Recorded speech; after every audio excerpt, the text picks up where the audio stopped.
A paz, meus queridos, para nós que estamos aqui nesta noite, que alegria finalizarmos o ano de 2020 na casa do Senhor para agradecê-lo, mesmo diante desse momento diferente que nós estamos vivendo, mas agradecê-lo pelo cuidado, agradecê-lo por nós estarmos aqui.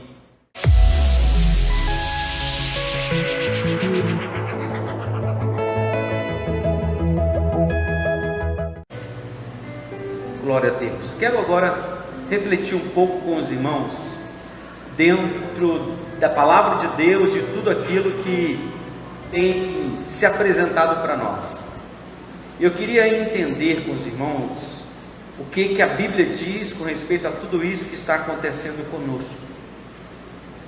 E eu peguei a manchete que apareceu no portal do G1 no início do ano e foi repostada novamente outro dia, onde estava escrito que 1/3 da população mundial está em isolamento. E eu digo para os irmãos que é a segunda vez na história mundial que o povo de Deus é convocado a ficar em isolamento por um breve período. Primeira vez deu lá em Êxodo. Abra sua Bíblia comigo. Em Êxodo, capítulo de número 12. E aí eu queria ler com vocês, lermos aqui juntos, a partir do verso de número 21.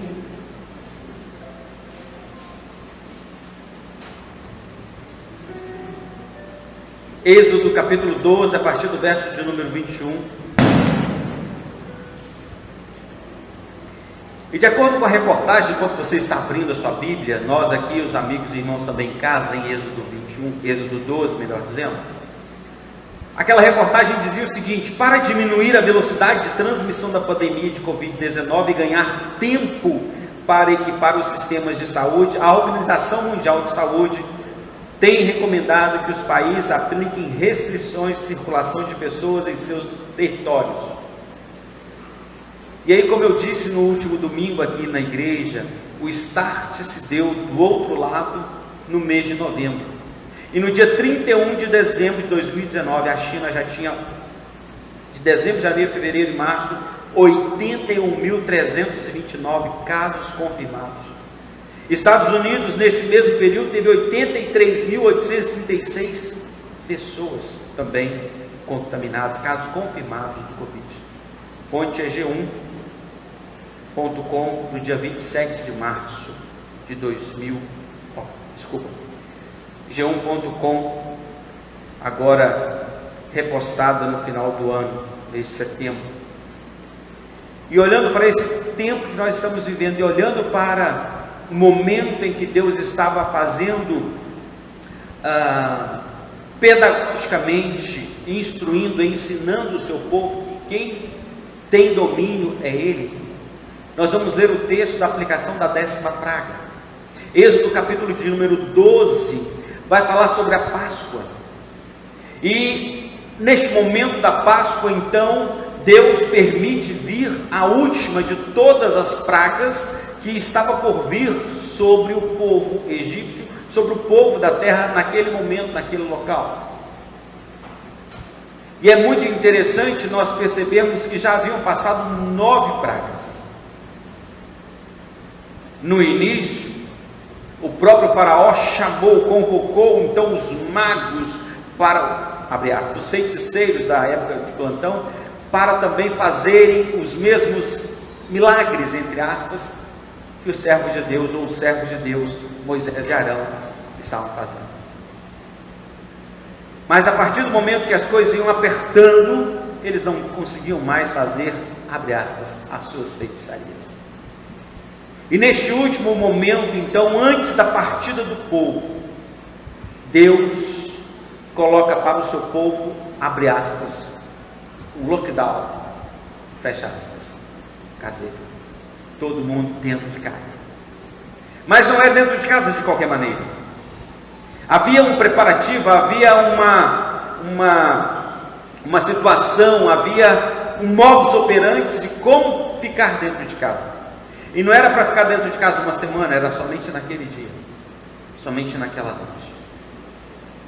E quando nós nos deparamos com essa palavra linda, maravilhosa, em Êxodo capítulo de número 12, onde fala sobre a morte dos primogênitos, a partir do verso de número 21, diz assim, na versão que eu tenho aqui comigo, que é a Bíblia Viva: Moisés convocou todos os líderes de Israel e disse: escolham cordeiros suficientes para as suas famílias, façam com esses animais o sacrifício da Páscoa.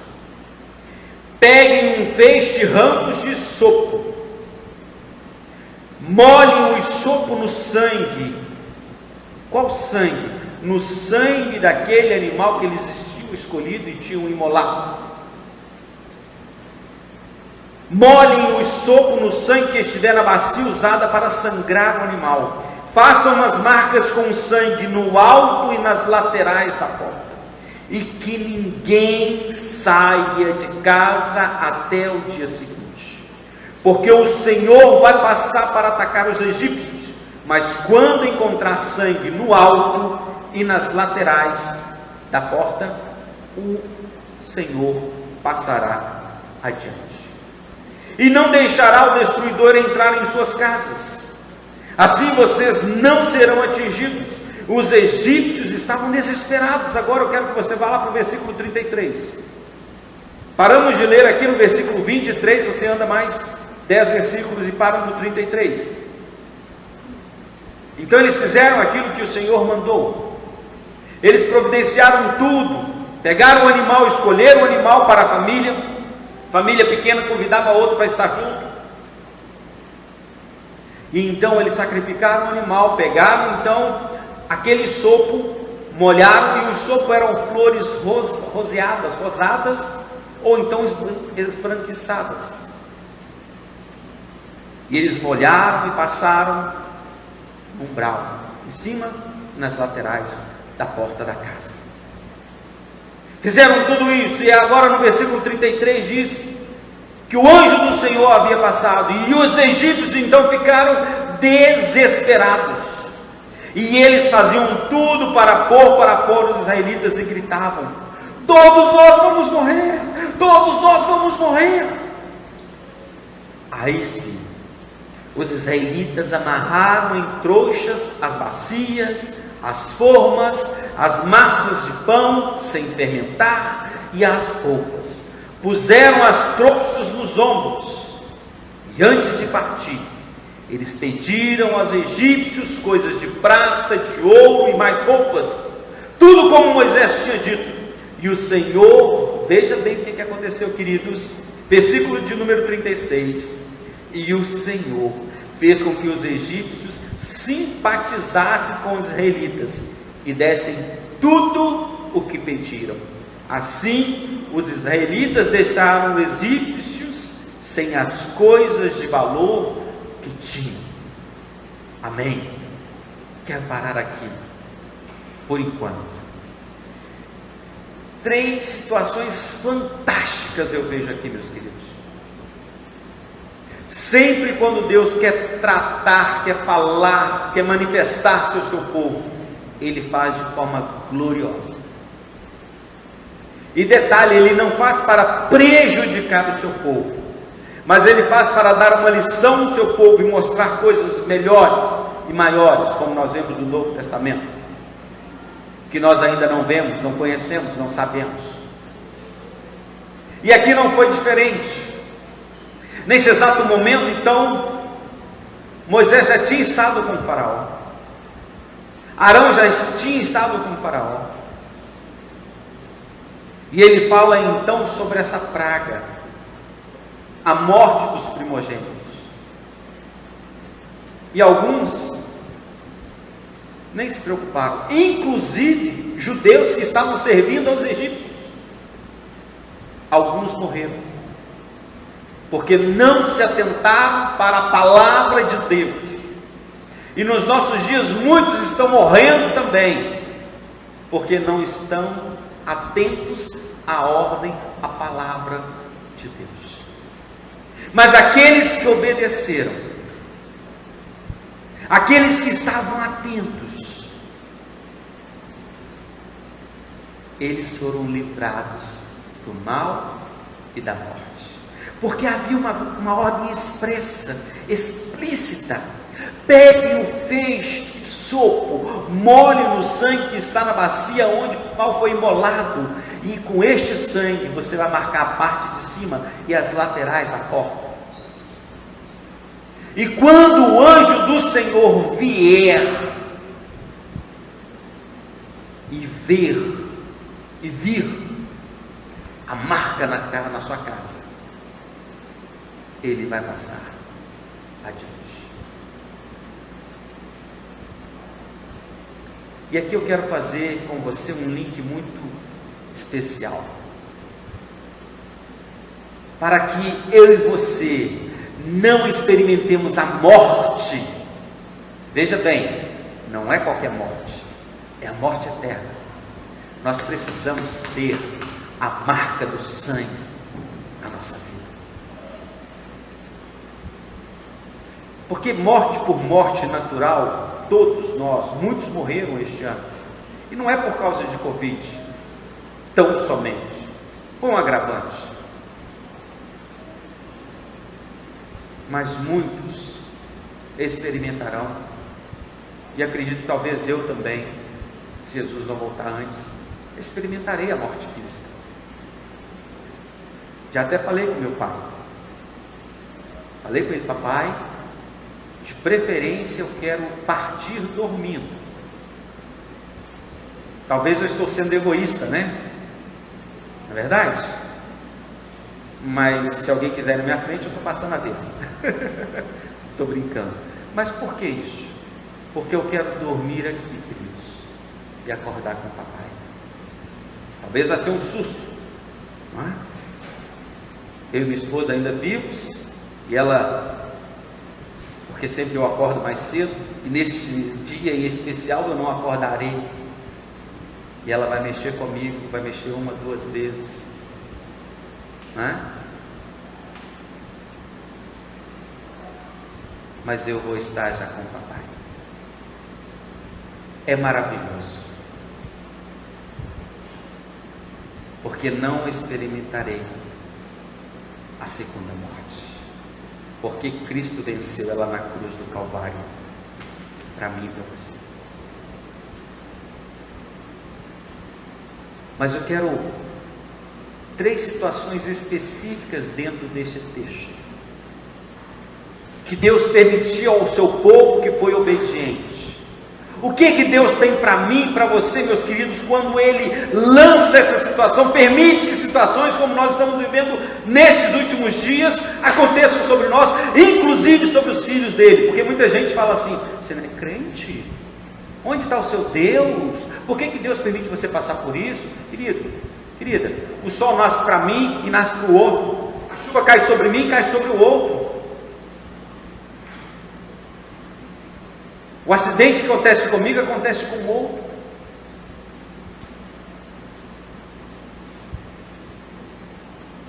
O que nos conforta, consola e nos alegra é que mesmo em situações adversas, Deus não nos abandona. E Deus não abandonou o seu povo. Primeira coisa que eu vejo aqui neste texto, queridos, é livramento. Olha só o que diz o finalzinho do versículo 23. Porque o Senhor vai passar para atacar os egípcios, mas quando encontrar sangue no alto e nos 2 lados da porta, o Senhor passará adiante. E agora sim a palavra: e não deixará o que? O destruidor entrar em suas casas. Isso é livramento. E é isso que Deus tem para mim e para você. Mas eu preciso seguir os protocolos divinos.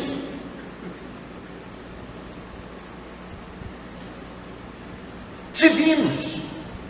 Porque aí sim eu vou experimentar o livramento de Deus na minha vida. na minha casa. Segundo presente de Deus para o seu povo naquele tempo e para nós hoje, queridos, se chama suprimento, ou seja, sustento. Olha o que diz o versículo seguinte: os egípcios estavam desesperados, faziam tudo para pôr para fora os israelitas. E o versículo 34 de Êxodo 12 diz: os israelitas amarraram em trouxas as bacias, as formas, as massas de pão sem fermentar e as roupas. Puseram as trouxas nos ombros. Isso, meus queridos, é suprimento, é sustento. E eu creio que neste período também que nós vivemos neste tempo, Deus não permitiu o filho dele, não vai permitir jamais o filho dele mendigar pão.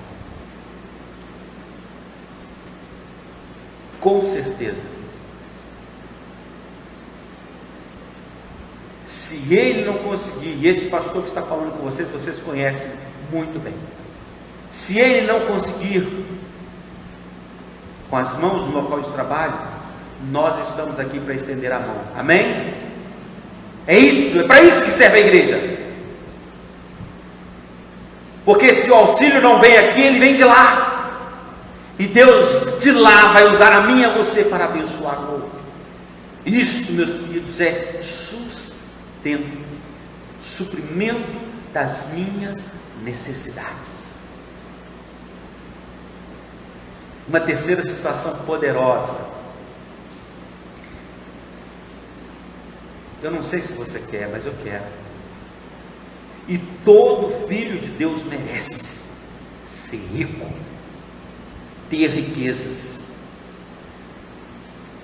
Não o coração nas riquezas. Preste bem atenção. Mas ter riquezas. Olha o que Deus fez com os filhos dele.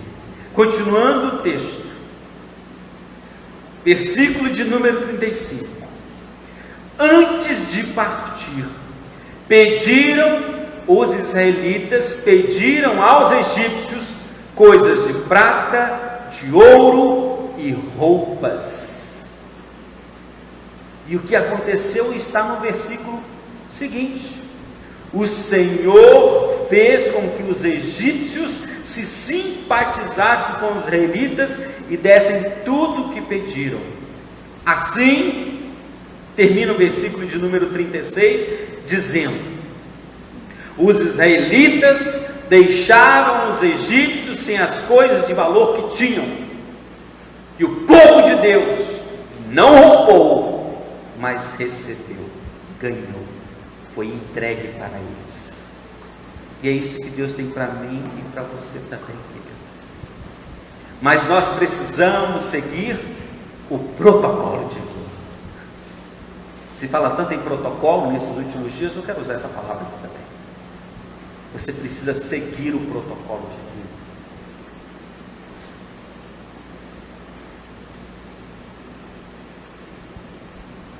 E aí, meu querido, Deus vai ter para você o livramento quando você segue o protocolo dele. Deus vai ter para você o sustento de cada dia e, acima de tudo, riquezas disponíveis para você.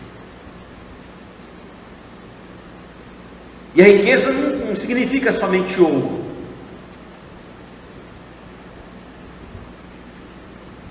Nós temos várias outras riquezas.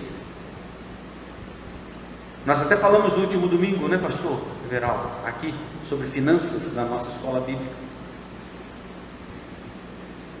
De que adianta ter dinheiro e comprar a melhor cama do planeta,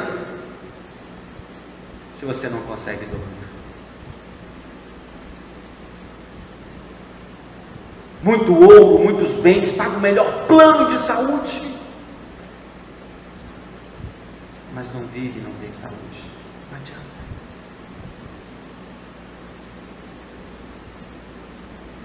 Deus em toda a história. Este é o segundo momento que Ele chama o seu povo à reflexão neste sentido.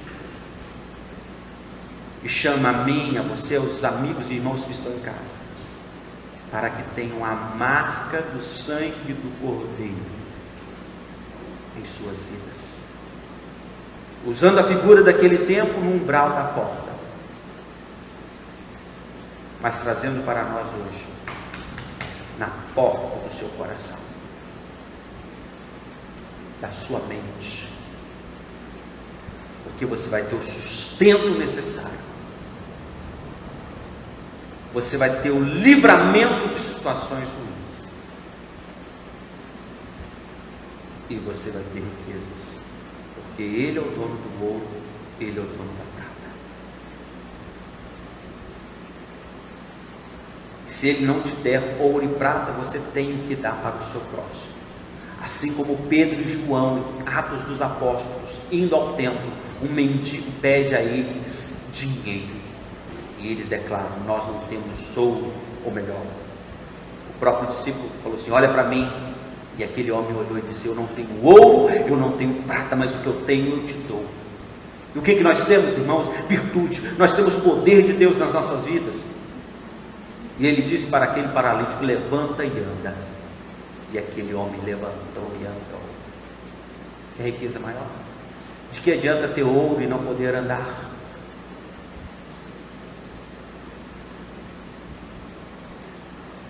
Não adianta nada.